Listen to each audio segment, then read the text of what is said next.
La historia del Éxodo es sin duda una de las narrativas más impactantes sobre la libertad jamás registradas por la humanidad.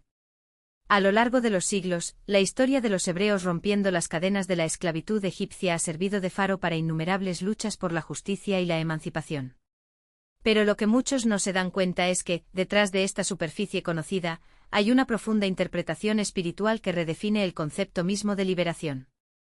Para los movimientos gnósticos, el Éxodo no fue solo un registro histórico de la liberación física, sino una alegoría compleja sobre el viaje del alma a través de la existencia material hacia el despertar espiritual. Los gnósticos veían los textos sagrados como verdaderos tesoros de sabiduría oculta, capas superpuestas de significado que solo podían ser descubiertas por aquellos que poseían conocimientos secretos. Rechazaron las lecturas literales, buscando revelar verdades ocultas que transformaron las narrativas bíblicas en sofisticadas enseñanzas metafísicas sobre la naturaleza de la realidad, la condición humana y el camino hacia la iluminación. La visión gnóstica del Éxodo y la llegada de los israelitas a la tierra prometida expone una tensión fundamental en su cosmovisión. Por un lado, veían en Moisés y el cruce del Mar Rojo poderosos símbolos de transformación espiritual y de escape del cautiverio material. Por otro lado, vieron la misma historia como una advertencia sobre las liberaciones falsas, que solo reemplazan una prisión por otra. Esta dualidad refleja el conflicto interno de los gnósticos entre la reverencia por la verdad espiritual y la desconfianza hacia el mundo material y sus instituciones religiosas. Al analizar estas interpretaciones contrastantes, descubrimos cómo los textos gnósticos transforman el Éxodo de una simple historia de liberación física a complejas alegorías sobre el despertar espiritual y una crítica mordaz de la existencia material. El viaje desde Egipto se convierte al mismo tiempo en un movimiento hacia la iluminación y en una advertencia sobre los peligros de la liberación terrenal, que a menudo engaña. En esta paradoja reside la esencia del pensamiento gnóstico. La verdadera libertad no reside en las circunstancias externas, sino en el despertar del alma a su origen divino. Si desea apoyar este trabajo y garantizar la continuidad de contenido como este, ahora puede contribuir con solo $5 al mes a través de Patreon. Como agradecimiento tendrás acceso anticipado a los vídeos y otros beneficios exclusivos.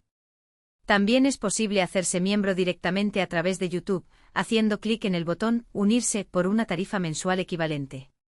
En la descripción y en los comentarios fijos, hay enlaces a donaciones únicas si lo prefiere. Pero la forma más sencilla de ayudar, como siempre, es dar me gusta, suscribirte y activar la campanita para no perderte los próximos vídeos. También deja un comentario con tus impresiones, esto marca la diferencia y ayuda al algoritmo a difundir el contenido. Muchas gracias por el apoyo. Ahora, pongámonos manos a la obra. Desde el punto de vista gnóstico, la apertura del Mar Rojo deja de ser un milagro histórico y se convierte en un profundo umbral metafísico. Las aguas, que alguna vez fueron un simple obstáculo, se convierten en una frontera entre mundos, un espacio de transición donde la materia da paso al espíritu y el alma reconoce su origen divino en medio del torbellino de la existencia material.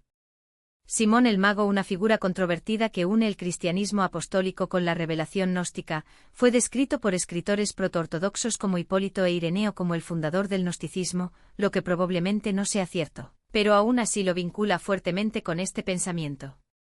Se le considera el precursor de la secta simoniana, que le remonta su linaje. Simón vio el cruce del Mar Rojo como un canal de nacimiento místico, un portal a través del cual todas las almas deben pasar. Según el relato de Hipólito, Simón descubrió capas de significado que escandalizarían a los fieles ortodoxos. Lo que se generó al cruzar el Mar Rojo debe entrar en el desierto, afirmó. Llamó sangre al Mar Rojo y a las aguas amargas que más tarde encontraron los israelitas. Amarga es el agua que se bebe después de la travesía, pues representa el arduo camino que conduce al conocimiento de nuestras dolorosas y amargas leyes en esta vida.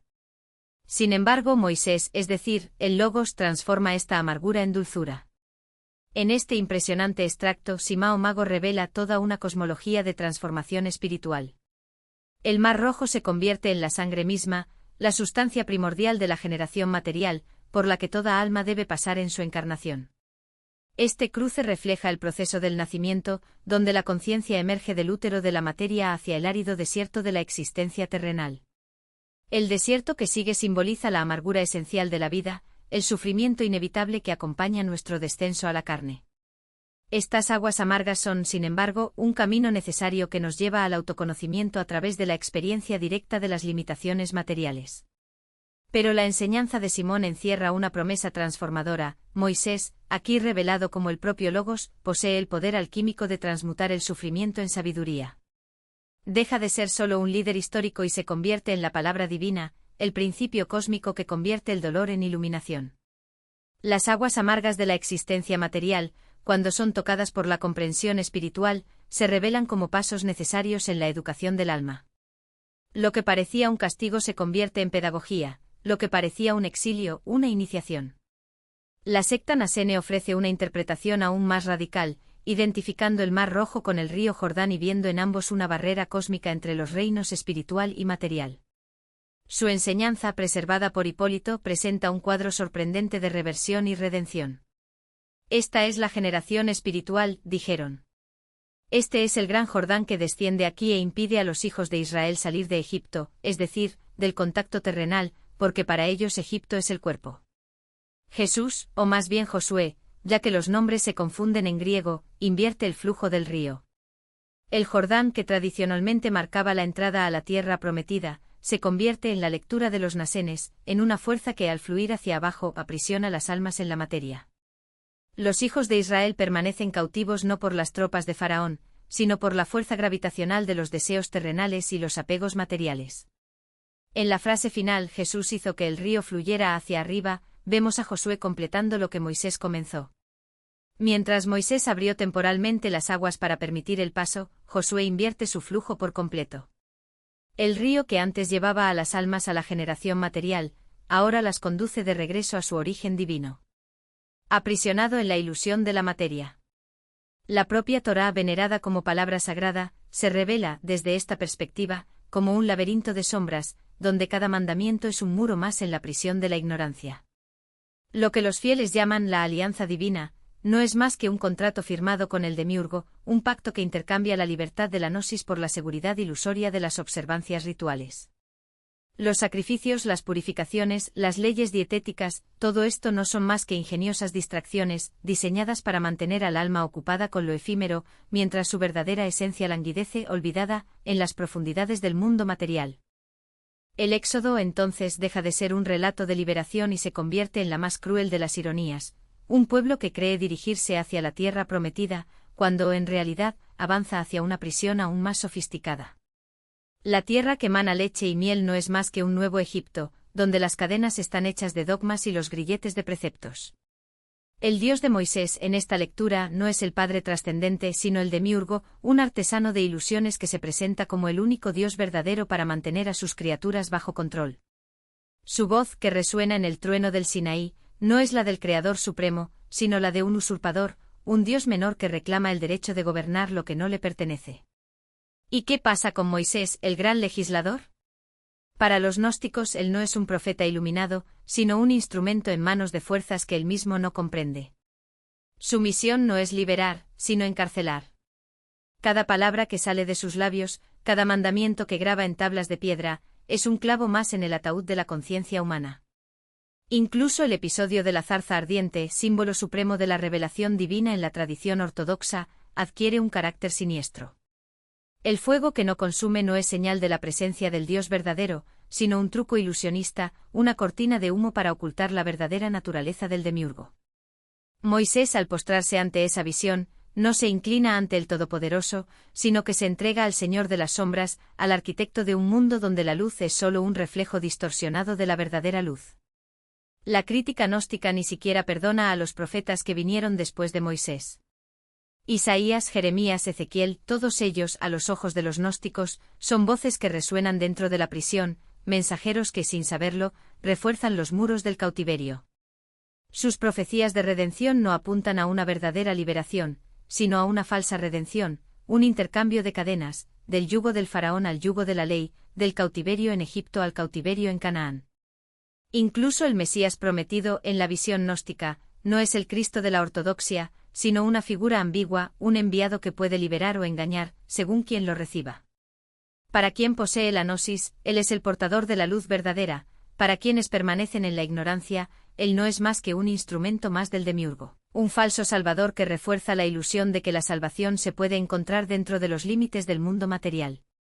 Pero si Moisés es un agente de engaño, si la ley es una trampa, si incluso los profetas son voces que resuenan dentro de la prisión, ¿dónde está la verdadera salida? La respuesta gnóstica es clara: no está en los libros sagrados, no está en los templos, no está en los rituales. La verdadera liberación no viene de fuera, sino de dentro, no mediante la obediencia ciega, sino mediante el despertar de la conciencia. El camino para salir de la prisión no está pavimentado con mandamientos, sino con conocimiento, la gnosis que revela la verdadera naturaleza de la realidad y el origen divino del alma. Esta gnosis no es transmitida por profetas ni sacerdotes, sino despierta por el mismo Cristo, el verdadero revelador, que desciende al mundo no para fundar una nueva religión, sino para romper las cadenas que atan el alma a la rueda de las ilusiones. Y así, lo que para la ortodoxia es una historia de fe y redención, para los gnósticos se convierte en un espejo que refleja la condición humana, un alma divina aprisionada en un cuerpo material, un espíritu luminoso envuelto en tinieblas, un prisionero que se cree libre porque cambió cadenas de hierro por cadenas de oro. La verdadera liberación no consiste en seguir a un profeta, sino en reconocer que el profeta, como todos los demás, es una pieza más del juego del demiurgo. La verdadera libertad no está en obedecer la ley, sino en trascender la necesidad misma de leyes. Y el verdadero éxodo no es un viaje a través del desierto, sino una ascensión a través de las capas de la ilusión, hasta que el alma, finalmente despierta, puede regresar a su morada original, donde no hay faraones, ni leyes, ni demiurgos, solo la luz increada, eterna e infinita. La figura de Moisés no es solo un profeta, sino un espejo que refleja la propia condición humana, atrapada entre la ilusión de la libertad y la verdadera esclavitud del espíritu. Cada palabra de la ley que pronunció, cada mandamiento grabado en piedra, no era un camino hacia la redención, sino un laberinto cuidadosamente construido para mantener a las almas atrapadas en la rueda de la ilusión. Lo que los seguidores de la tradición mosaica celebran como una alianza divina no es más que un contrato firmado con el demiurgo, un acuerdo que intercambia la libertad infinita por una falsa seguridad, la luz increada por la sombra de un Dios menor. ¿Y qué decir del propio Moisés, este hombre que creía hablar cara a cara con lo divino? Su intimidad con lo sagrado no era más que un diálogo con un eco, una voz que repetía las palabras del demiurgo como si fueran las del verdadero Padre. La ironía es cortante: quien se creía amigo de Dios no era más que un servidor leal de un falso amo, un heraldo que proclamaba la libertad mientras reforzaba las cadenas. Su fe inquebrantable no era virtud, sino ceguera, la misma ceguera que hace que hoy millones de personas confundan obediencia con santidad, ritual con transformación, ley con verdad. La crítica gnóstica no perdona ni siquiera a los patriarcas. Desde Adán hasta Juan Bautista, todo el linaje profético se desenmascara como una sucesión de sonámbulos espirituales, hombres que caminaron por la tierra llevando antorchas encendidas, pero cuyas llamas solo iluminaron el camino equivocado. No conocían al verdadero Cristo porque el Cristo que anunciaban era solo un reflejo distorsionado, una sombra proyectada por la mente del demiurgo. Cuando los evangelios dicen que la ley y los profetas duraron hasta Juan, no es un elogio, sino una sentencia. Incluso el último de los mensajeros de la antigua alianza fue condenado a repetir el mismo error, a predicar el mismo evangelio de servidumbre. ¿Y qué pasa con aquellos que todavía hoy se aferran a las Escrituras como si fueran la última palabra de Dios? Leen las genealogías de Adán y ven una historia sagrada, cuando en realidad están leyendo el registro de una caída sin fin. Cada nombre, cada generación, es un eslabón más de la cadena que une a la humanidad al ciclo de nacimiento, sufrimiento y muerte. La ley no fue dada para liberar, sino para perpetuar el exilio, no el exilio de Egipto, sino el exilio del alma misma, condenada a vagar en un desierto de ilusiones mientras busca, en vano, un oasis que nunca existió. Lo más perverso, sin embargo, es cómo esta prisión se disfraza de libertad. Los que siguen la ley creen que son justos, cuando en realidad no son más que prisioneros que se portan bien. Cumplen los mandamientos, observan los rituales, recitan las oraciones y, sin embargo, permanecen tan lejos de la gnosis como un ciego que confunde el tacto con la vista. La obediencia externa es una trampa sutil, crea la ilusión de progreso espiritual mientras mantiene al alma encadenada al mismo punto. El verdadero despertar no consiste en seguir reglas, sino en trascender la necesidad misma de reglas. No se trata de obedecer a un Dios, sino de reconocer que ningún Dios hecho a imagen del hombre puede ser verdadero. Aquí está la gran ironía. El mismo Moisés que levantó la serpiente de bronce para sanar a los israelitas en el desierto es el mismo que entregó la ley que los cegó. La serpiente, símbolo de la sabiduría gnóstica, se erige como antídoto contra la mordedura de las serpientes del desierto, pero la ley misma es la serpiente que envenena. Lo que debería ser medicina se convierte en veneno y lo que debería ser luz se convierte en oscuridad. Esta dualidad no es un error, sino una revelación. La verdad espiritual nunca es simple, nunca unívoca. Se esconde entre líneas, en las paradojas, en las contradicciones que los dogmas intentan borrar. La interpretación gnóstica de las escrituras es, por tanto, un acto de alquimia. Donde los ortodoxos ven historia, los gnósticos ven alegoría, donde los primeros ven mandamientos, los segundos ven símbolos, donde algunos ven salvación, otros ven una trampa. El Mar Rojo no es solo un paso geográfico, sino el umbral entre la materia y el espíritu, entre la esclavitud del cuerpo y la libertad del alma.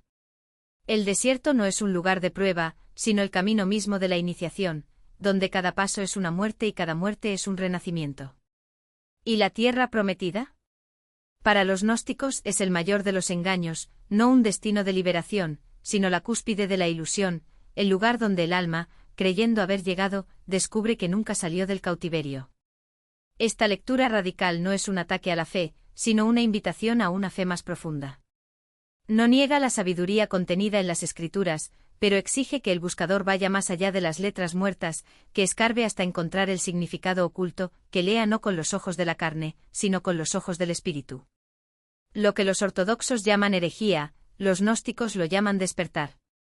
Lo que algunos consideran una blasfemia, otros lo ven como la única verdad capaz de liberar. Y así Éxodo se convierte en más que una historia, se convierte en un espejo.